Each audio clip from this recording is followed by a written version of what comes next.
Ovo je nešto što je jedan od lepših delova ovoga putovanja na samom Dakaru. Do sada mi smo prešli polovinu, stvarno izuzetno se dobro družimo, dobro se razumemo, jedni drugima pomažemo u svim trenucima. Na svu sreću imamo tu i Peđu Milinkovića koji je tu 9. već Dakar, on nam je, što se kaže, žila kucavica, oko njega se sve okreće, praktično sve zna, sve je prošao i njegova pomoć nam je stvarno dragocena.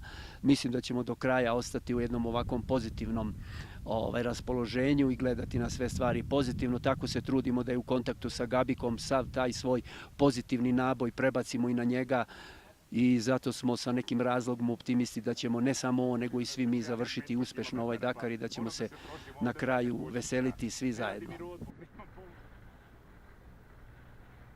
Ovi predeli, kao što vidite iza mene, isto su prosto fantastični i za svake krivine ima neki novi predel koji moraš stati da vidiš, da snimiš i imamo sreće. Ne pada tako kiša kao prošle godine, nije toliko hladno kao prošle godine i eto malo da se i opustimo uz sve ove napore koje iziskuje ovo putovanje.